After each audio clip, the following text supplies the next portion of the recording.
Hi guys, welcome back to Genetics Creations. My name is Jen. These are my creations, and this channel is all about me teaching you guys how to make them. So in today's tutorial, I'm going to be showing you guys this fantastic headband.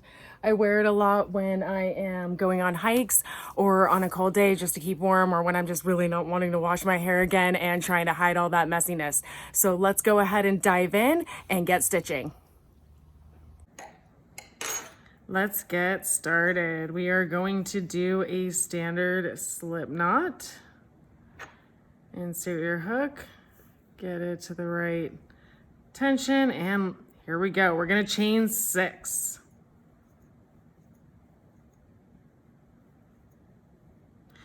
Now for that first row, we're gonna do 5 single crochets across. If you don't know how to do a single crochet, no worries. I do have a link in the tutorial. I have another tutorial that I will go ahead and post the link to in the comments.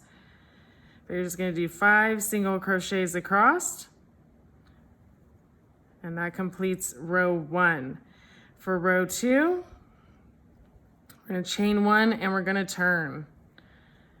We're gonna do 2 single crochets into this first stitch.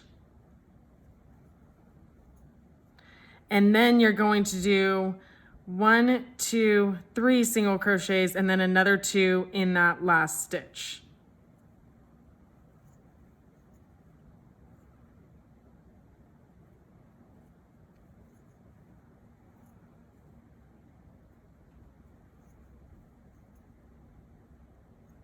We're at the last stitch, so we're gonna work 2 single crochets into that last stitch. This should give us a row of 7 single crochets across. You're gonna chain 1 and we're gonna turn. Now we're gonna work 1 single crochet in each stitch across. You should have 7 total.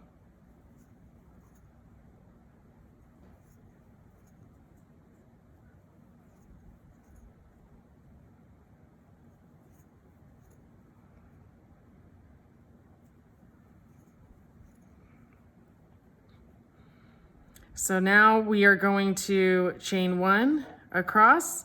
Again, we're gonna work the row that we did 2 rows ago, and we're gonna put 2 in the beginning stitch, 2 in the end stitch, and 1 in each stitch across. So start with that first stitch, 2 single crochets. Now, 1 single crochet in each stitch.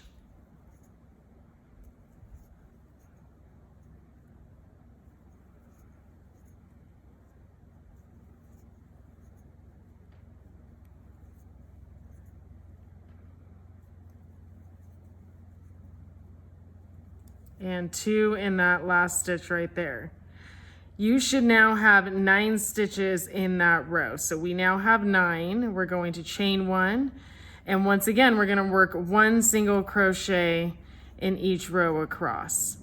You're gonna continue repeating every other row where you're gonna increase 2 on one row, and then you're gonna do 1 single crochet across until you have either 11 or 13 stitches across.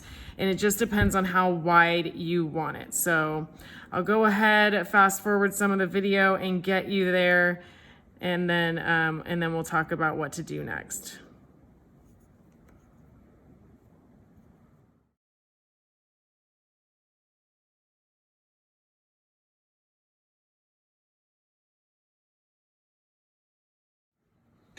So for this example, I have 13 stitches going across.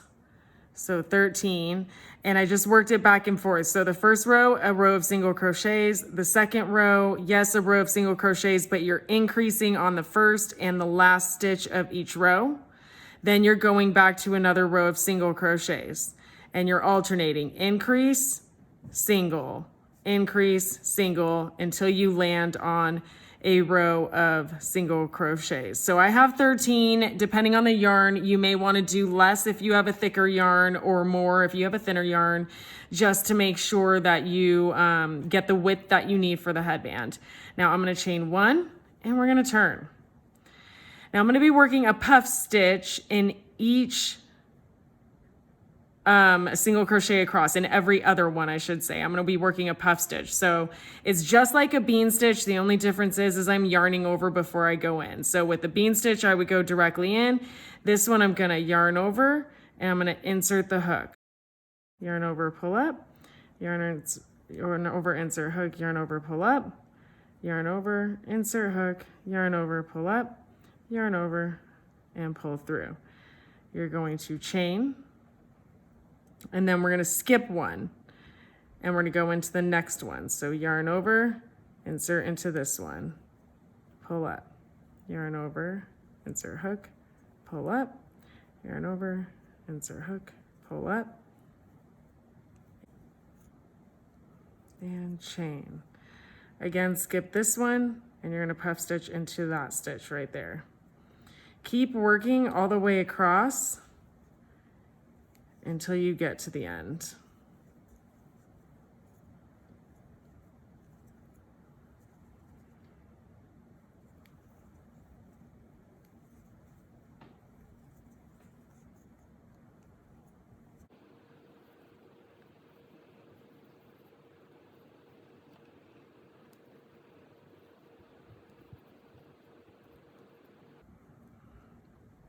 You got 2 more stitches left. We're going to skip that one and we're going to end on one more of those puff stitches. So go ahead and make your final puff stitch, and then we're going to chain 1 just like we finished. I'm going to chain 1 more to create space for the next row, and we're going to turn. Now for row 2, very similar, but it's a little bit easier because we're now going in between each puff stitch. So you're going to yarn over, again, in between the 2 puffs. There'll be a nice big hole in between right there. So just insert the hook and work your puff stitch right there.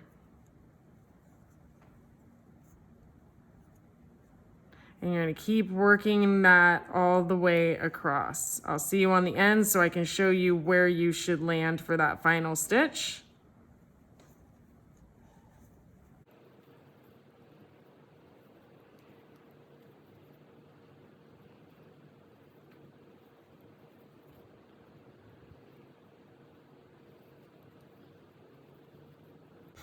So you're at the end of that.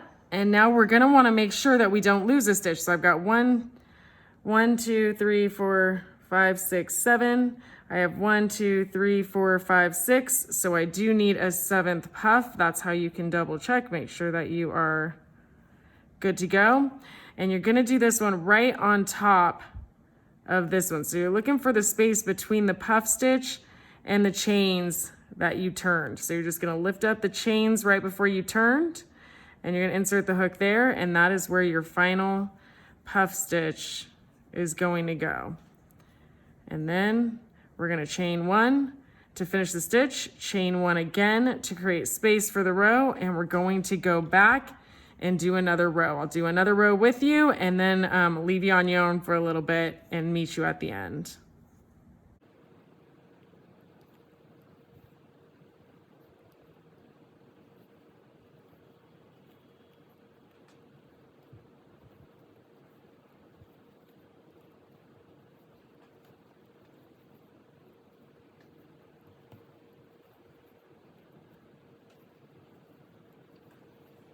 Again, we're at the end of the row.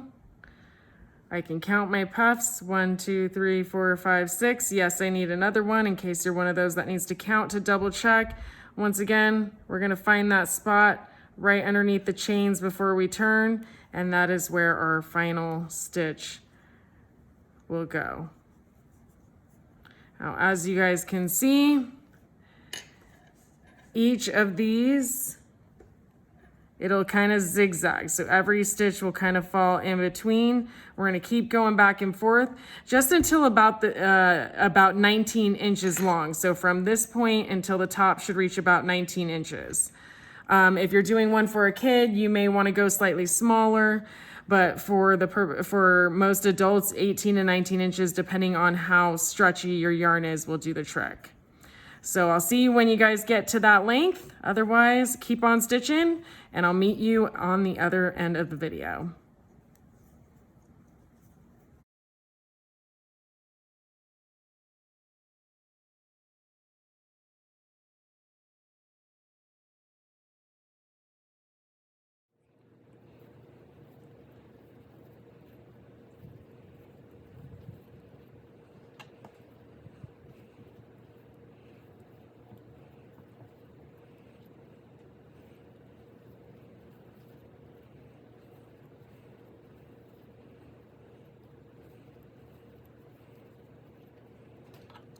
So we're ending our last row and we are finishing with a puff stitch, and we're going to again chain one to finish that puff stitch, and then we're chaining again to create space. Now we have to do the reverse side of the headband for the buttons. So now that we're going to be doing that reverse side, we need to go back to single crochets. Now for your first single crochet, to keep everything even, you don't want to go into this loop. You want to go in, I'm going to start by just going into the hole and then in every top of the puff stitch. So in between and in the top of each stitch. So we're going to start with one single crochet here, into the top, back into the gap, back into the top, and keep going across. You should end up with 13 stitches, or the same amount as the last row of single crochets that you had at the bottom.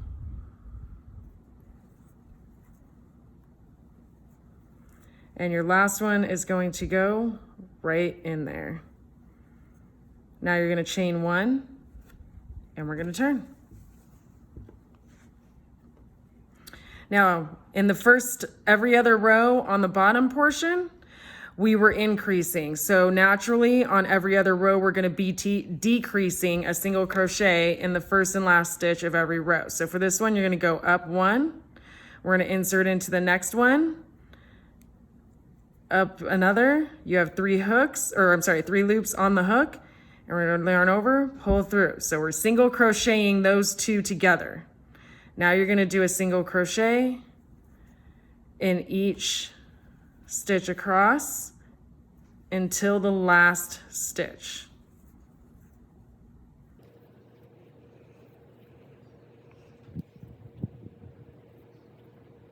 Once you get to these last two stitches, you're going to single crochet those together. So insert, pull up one, insert into the last one, pull up again, and now pull through all loops on hook, chain one, turn.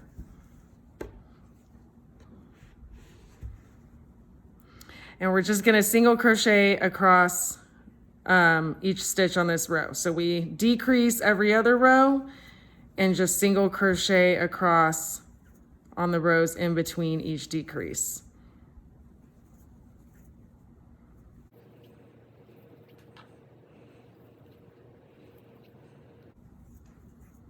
Chain one and turn.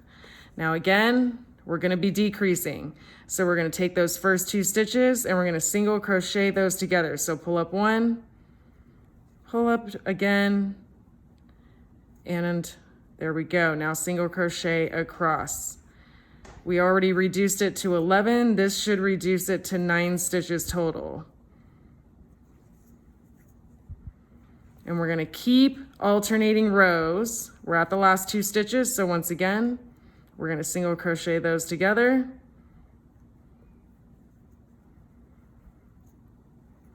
Keep alternating rows until you have 5 single crochets left on top. I'll see you there.